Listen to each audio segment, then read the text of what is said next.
Hello everybody, this is Kyle of Church on a Budget PH. In this video, I'm going to show you how we control all of our lighting fixture through a computer and a software. If you guys are interested, check this video out.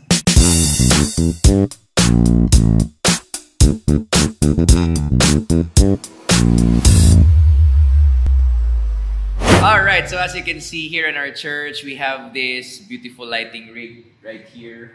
Yan, those are our RGBW bar LED lights. And here in our frontals are our amber LEDs. Yan. We have currently at the moment tatlo sa front. Since this venue is a low ceiling venue, ceiling na yan agad. So we only have 3 sa front. We actually had 4 before dun yung isa, but now we only have 3. Kasi we see that it is enough to light up our speaker here in front. So here, dito siya naka-position. But for our stage also, we also have amber lights here. Yon. So we have actually 4.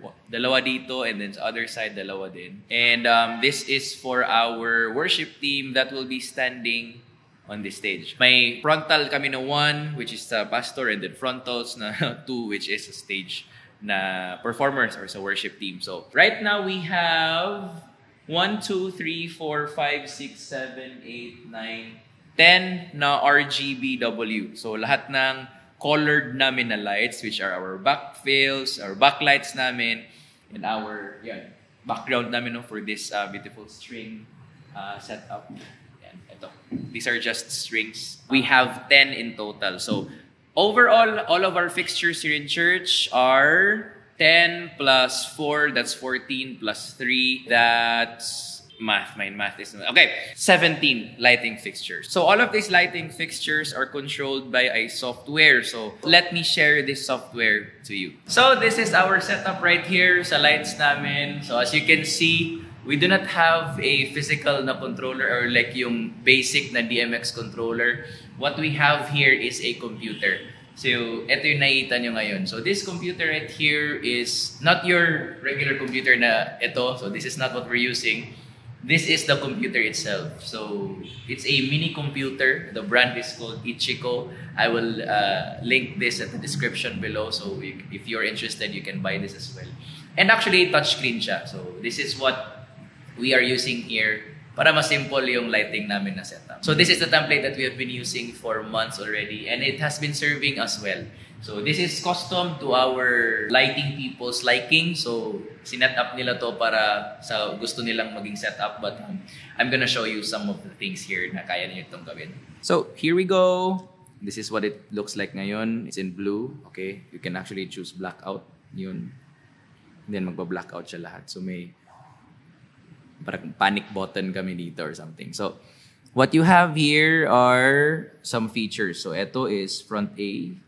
Yan, you can just deselect that. And what we have here is pastor, stage A with lights. Yan, spotlight A with lights. Meron din kami. This one is for our stage. Yan, you know. Yan. And then, what we have here is naka-trigger yung blue neon na stage 1 color. And then pastor background. So, nilagyan niya lahat dyan. So, anyways, we can just click it here. Kunwari, front A, lagyan natin 100%. Yun. So, yun. Yun yung front namin na light. Yung isa ngayon naka-twist pa kasi ginamit kanina. Pero yan yung front A. Dito naman tayo sa stage A. Yan. And that is for our worship. Yan. Yung sinabi ko sa inyo kanina. Okay. And then, how about this one? Spotlight. Yun, yung isa dun sa gilid. I think that's for our drummer. Naka-face siya dun. So, i-use yan, spotlight yan. And then, for our pastor's background, let's just say red and pink. Yan. Yun yung ginagamit niya. So, these combinations are specifically for pastor lang. So, pwedeng blue and green. Ganun. But, right here also are stage 1 colors. So, ito yung mga defaults niya. Let's just say green. These two control the same lights, pero ito specifically for pastors, yung mga combinations. Ito are our default na for whatever. How about this? Effects and chasers. So, kunwari, click natin tong 1x1 red. Okay, so pag kinlik mo yan, ito yung magiging itsura niya. So, may chaser. Sinet na to na. Okay, try natin yung isa. 1x1 white. Yan.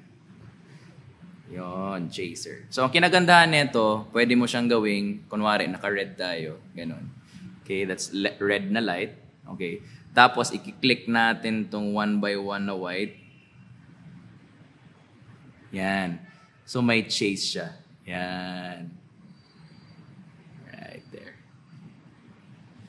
And then, kunwari, transitions and blinkers, nilagyan din niya to. So, may flash beat. Kunwari, yung may hits, ganon. So, try natin yan. Ganito, flash beat, go. Boom, boom, boom, boom, boom. So, i-click mo lang yan. Every time na i-click mo, matitrigger siya. So, that's it. Or, meron ding kick drums. Ito, kinlik na dito. Try natin tong kick drums. Yan. Automatic na siya nagtitrigger. Tug, tug, tug. Yan. Or whatever. Meron ding strobe. Yan. So that's something na ginawa niya dito. Ayun, so that is the lighting system that we have been using for our church for months already. I think almost a year na that we have been using this. And it has served us pretty well. The software is actually called Q-Light. And actually, you can control this wirelessly through an iPad. Bigyan mo lang ng access yung iPad mo sa computer mo and you can use it that way also. And there's so much to this, but for our church, we don't need to be mobile naman because we have volunteers who can do that lighting control in the position kung saan kami ngayon. But that is what we do and we find it really effective and very convenient. You just have to make sure that you have the right cables that you are using. So right now, what we have been using are DMX cables. Take note na iba yung microphone cable sa DMX cables. So please use DMX cables because they are data cables. And what you need to do to connect your lighting fixtures to your computer is a DMX na interface. So ito siya. That's how it looks like. That right there. So etong XLR na to, that goes to all of the lights na nandun na naka-daisy chain lang. But then, to your computer is a DMX na USB interface. Papunta dyan. And that's how you do it. That's for our lighting system and we have been enjoying it. Just have to take note. May times na nagda-drop yung signal, meaning nawawala siya dun sa computer, so we have to restart. And there are moments na ganun. Just wanna put that disclaimer out there. This system is not perfect. We're trying to figure out if cable ba yun or sa computer mismo, mahina ba yung signal from the computer or sa interface mismo. If we can get our hands on the better interfaces, yung mga industry standard talaga na DMX USB interface, mas okay yun. But for now, for us, this is what works. Siguro here are things na I can do to protect yourself from these crashes. Siguro what you can do is to separate your frontals. Kung may DMX controller kayo na spare dyan, you can use that for your frontals just in case hindi gumana ng maayos yung system natin na Q lighting dun sa computer. So, frontals is for DMX, tapos Q light is for your background na lights, yung colored mo. That is to protect yourself para lang ma-sure lang natin na hindi magiging totally black out or dark dito sa venue natin. Especially if same kayo sa amin na naka-black talaga yung paint namin na walls dito na pag walang ilaw, wala talaga, pitch black talaga to dito. So, I think that's one way to protect yourself from these crashes. But overall, I highly recommend the system. This actually is for free, so take advantage. Again, that's Q Lighting or QLC Plus. I will put the link in the description below. If you enjoyed this video, please click that like button until it turns blue. And so you won't miss a video, please lay your hands on the subscribe button so that you won't miss any video that I'll be posting soon. This is Kyle of Church on a Budget PH that aims to help churches become efficient and effective. Thank you everybody and peace.